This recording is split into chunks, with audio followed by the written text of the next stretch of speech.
ये हिटलर की मोहब्बत सामान्य तौर पर तो आज के समय में जब हम युद्ध की बात कर रहे हैं तो दुनिया में ईसाइयत और इस्लाम एक दूसरे के विरोधी हैं इस समय।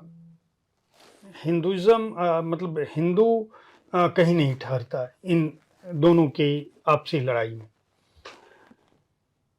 ये इनकी दोस्ती की शुरुआत कैसे हुई थी और इसकी वजह क्या थी कि ये जो ग्रैंड मुफ्ती हैं जेरूसलम के, वो इतने प्रिय हिटलर के हो गए। और आपने बताया भी कि वहाँ की गलियों पे जिस तरह के पोस्टर लगे थे, जो नारे लगे थे, वो शायद उनके अपने हीरोज़ के लिए ही लगे रहे होंगे कभी तो। ग्रैंड मुफ्ती हिटलर के बहुत चहेते काफ़ी देर से होते हैं, या फिर ऐसा बोल सकते हैं कि जब हिटलर का राइज हो रहा था उस समय ग्रैंड मुफ्ती का भी राइज हुआ उसी समय। और मुफ्ती को पहले वो मुफ्ती थे, बाद में ग्रैंड मुफ्ती बना दिए गए। ये काम ब्रिटिशर्स ने ही किया है, क्योंकि पहले ब्रिटिशर्स ही अरब्स को अपीस करने की कोशिश कर रहे थे। शुरुआत वैसे होती है, क्योंकि ऑटोमन एम्पायर का फॉल हो चुका है और उनको लग रहा है कि अरब वर्ल्ड को कंट्रोल करना है, तो ऐसा उन्होंने स्टेप लिया। लेकिन एक बार ग्रैंड मुफ्ती को अल हुसैनी को बिठा दिया गया, और उसके बाद धीरे धीरे वो बिल्कुल ब्रिटिश विरोधी होते गए। उसका कारण ये था कि दर्शकों के जानकारी के लिए मैं बता दूं कि ग्रैंड मुफ्ती एक रिलीजियस पोजीशन है, लेकिन ग्रैंड मुफ्ती ऑफ जेरूसलम को इस्लाम के बारे में बहुत कम जानकारी थी, बहुत कम ही जानकारी थी। ये उस समय के जो कंटेस्टिंग जो लीडर्स थे दूसरे, जो मुफ्ती के अगेंस्ट थे, वो इस बात को क्लियरली बताते हैं कि उनकी स्टडीज़ भी पूरी नहीं हुई इस्लाम में, तो वो कैसे मुफ्ती बन सकता है। लेकिन वो मुफ्ती बनते हैं और ग्रैंड मुफ्ती बना देते हैं उसको ब्रिटिश। और उनको ग्रैंड मुफ्ती बनाने वाले भी यहूदी मूल के एक ब्रिटिश थे, तो उन्होंने बनाया एक लिबरल की तरह सोच करके। और ऐसा माना जाता है कि ग्रैंड मुफ्ती एक समय काफ़ी लिबरल इंसान था। लेकिन 1925 के दौर से जब यहूदी बहुत ही बड़ी संख्या में यहाँ पे आने लगे और अरब्स उसको रेजिस्ट करने लगे, और उसके पहले बेल्फर डिक्लेरेशन हो चुका था, जहाँ पे कुछ ज़मीन यहूदियों के लिए रखी गई थी और कुछ ज़मीन अरब्स के लिए रखी गई थी। तो उसको बहुत ही स्ट्रांगली अपोज किया गया।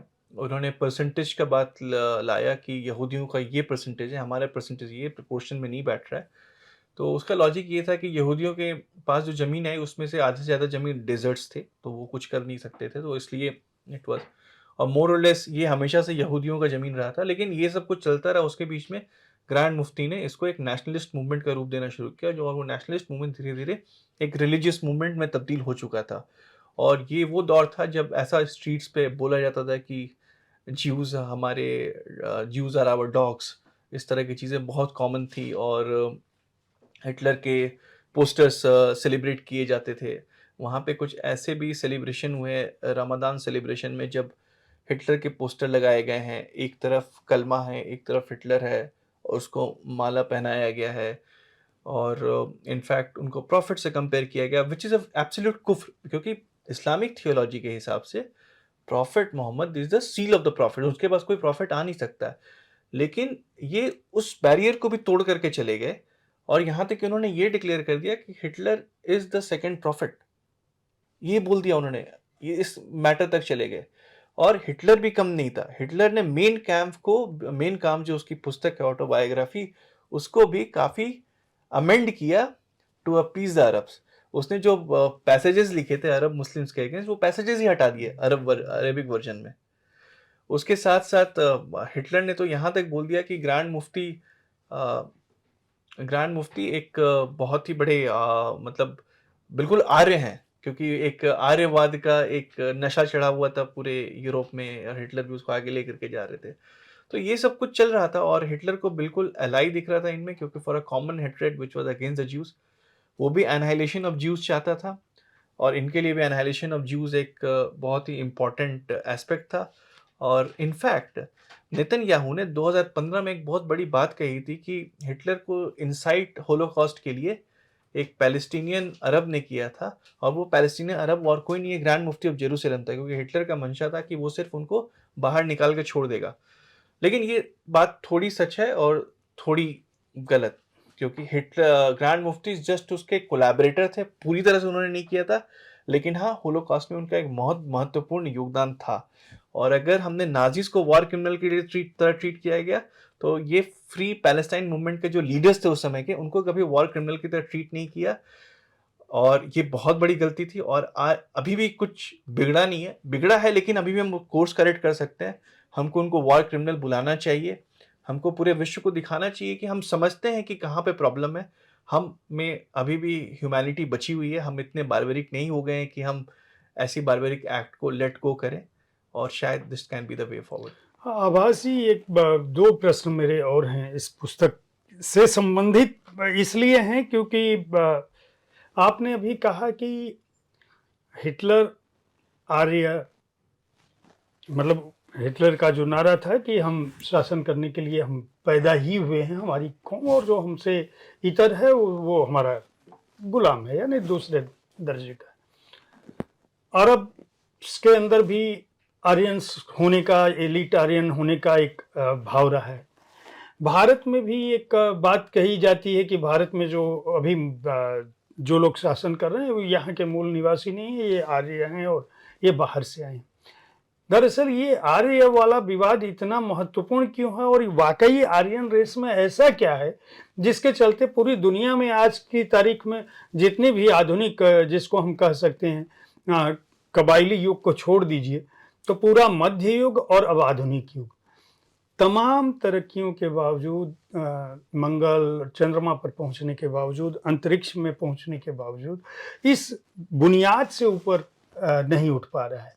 वह अपनी अतीत में जाके अपनी जाति को, रेस को या रिलीजन में इस तरह से क्यों इन्वॉल्व हो रहा है कि अपने को इवॉल्व करने की जगह वो डिजॉल्व करने के लिए रेडी है।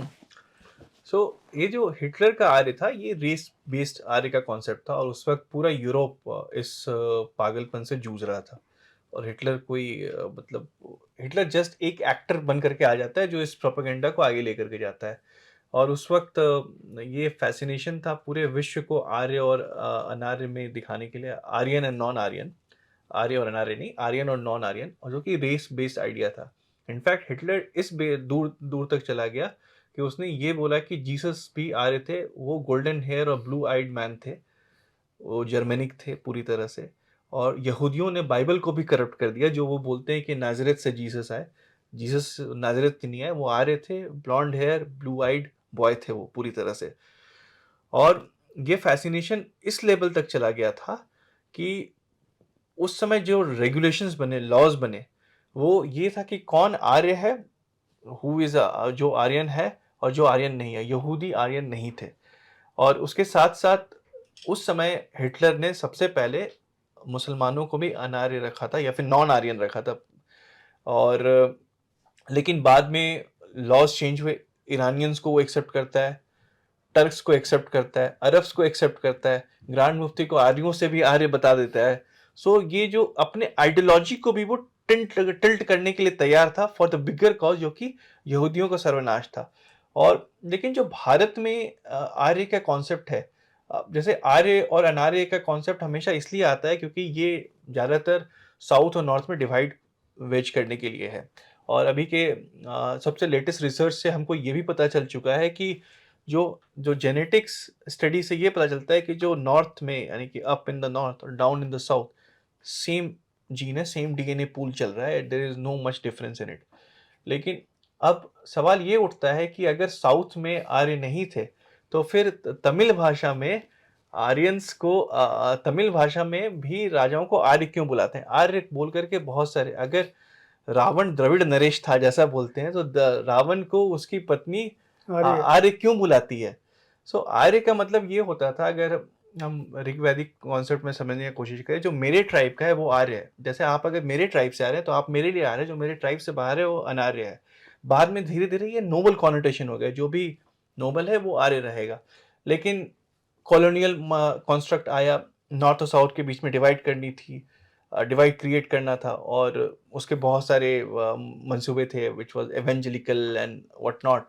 और उसके वजह से ये रिफ्ट क्रिएट हुआ।